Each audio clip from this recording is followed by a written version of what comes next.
Shalom, and welcome to another installment of the Law and the Testimony.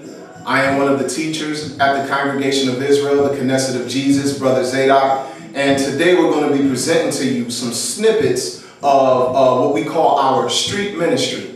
The Lord sent out His prophets and His apostles and disciples into the byways and into the highways to find as many as would come unto His wedding feast to come, no matter what their position was. And so our attempt is to go out to the streets, the highways and the byways, talk to the poor, talk to the rich, and just preach to the four winds of heaven, to whomever may listen, that we preach unto the news of the glorious gospel of the kingdom of God. And so we hope you enjoy this installment of our street ministry. Shalom,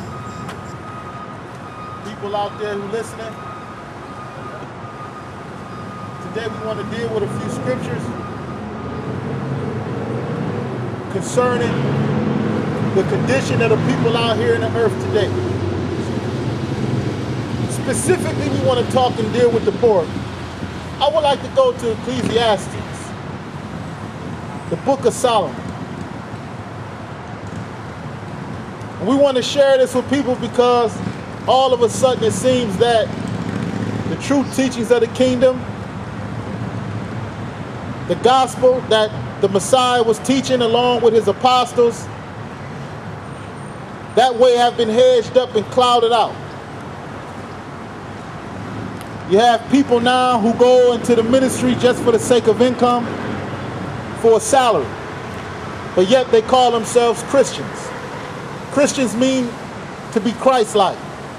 If you a minister, if you a shepherd, and your template is Christ, he never received a salary. And if you want to take it further, Peter and all the apostles never received a salary. But they were taken care of, because people say, well, you know they was taken care of. They were taken care of. But they lived under a commonwealth. They ain't no more than a parishioner or the laity who was dwelling with them in the Christian communities. People say, well, we don't have to do that nowadays. Today is different. It's a different day now. Oh, it's a different day. I know it's a different day. That's why you got men and men getting married. That's why you got women and women getting married. Men and men getting married, but men and women are committing fornication and not getting married. Everything is totally backwards. Having children out of wedlock. All of this is proof that people have abandoned the scriptures that was written by the prophets. Can we go to Ecclesiastes chapter 7? Ecclesiastes chapter 7 and verses 5 and verse 7. Ecclesiastes 7 and verse 5. Because you got a lot of things going on, but I want to hear something concerning what this preacher and prophet and man of God had to say. When you get it, go ahead and read, brother. It is better to hear the rebuke of the wise than for a man to hear the song of fools. Is that chapter 7? Yes. Verse 5? Yes. When you finish that, skip to 7. Surely oppression maketh a wise man mad. Surely the oppression maketh a wise man mad, he said. Yes, sir. Finish that verse. And a gift destroyeth the heart. And gifts destroys the heart. You look at there's enough money circulating in Christendom now that they can go out and feed the inhabitants that's upon this earth. If the pastor himself were to take his salary, I'm talking about the big pastors, not even necessarily talking about the mega pastors, but the ones even in your local communities who earn a salary where they could collect BMWs, where they could drive around in Hummers. They could feed a whole lot of people with that, couldn't they? Yes, sir. Okay, if you got to drive, just drive where you got to go. Don't have to be a Hummer, don't do it. No, sir. You need to put clothes on, but don't have to be no tailor-made suit. Not when people hungry. Not at all. But it's clear to me that oppression don't make them mad. It's clear to me that if oppression don't make them angry, then I know they're not wise. Because it said the wise man, when he witnessed oppression, it maketh him angry, don't it? Yes, it does. Can we go further? Let's go into Proverbs, the 14th chapter. Proverbs chapter 14.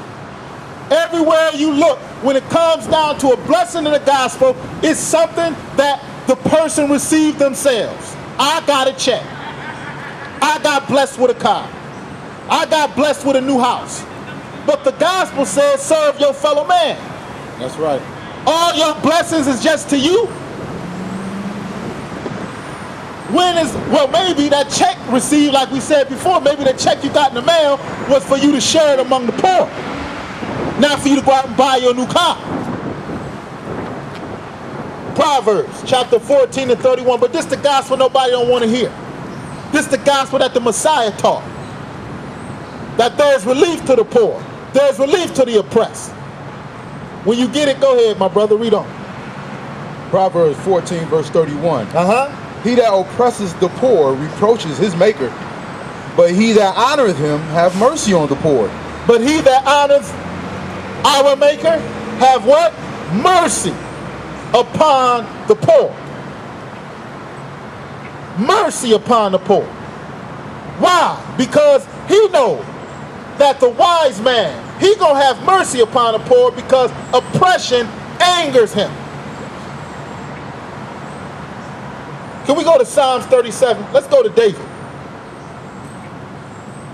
Your son's in the street. You ask, well, what's the hope? The educational system failed. Jobs failed the people. Rich getting richer. People are not taken first. They're not put first. Profits first. The food that they feed us in the stores isn't healthy. Why? Profits. Destroying the air because of profit. Destroying the water because of profits. Money, gain, riches, comfort, wealth. This land we living in is a land of comfort. And it's a one-way road to hell if the people don't wake up. Because this whole society of capitalism, like we talk about, is built upon your personal gain, your personal comfort. You sit in your personal house, watch your personal DVD, while the man sitting next to you or living next door to you hungry. Don't know nothing about it though because you're just concerned with self. And that's not the teachings of the gospel. That's not the teaching of the kingdom. Psalms 37, let's start from verse 5. Psalms 37 and 5. Let's let the prophet talk a little bit. Psalms 37 and 5. And 5. Go ahead. Commit thy way unto the Lord. Yes, sir. Trust also in him, and he shall bring it to pass.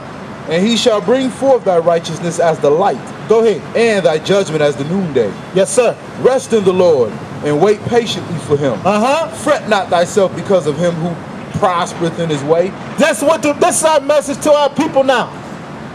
Our people is the people of the poor. Our people is the downtrodden and the oppressed. Fret not because of the prosperity of the wicked. Don't fret over it. What you need to do is come and learn the ways of your God, because when it's all finished, only the children of the kingdom are going to be the only ones standing when the Creator have his way. The whole economic system going to collapse. That's what the prophets say. It's all going to collapse. Very soon. Go ahead and read. Because of the man who bringeth wicked devices to pass. Don't be envious and don't fret over the man who look for prosperity, profits, or bringeth wicked devices to pass. Go ahead. Cease from anger and forsake wrath. Go ahead. Fret not thyself in any wise to do evil. Yes, sir. For evildoers shall be cut off. Evildoers shall be cut off. Go ahead. But those that wait upon the Lord, they shall inherit the earth.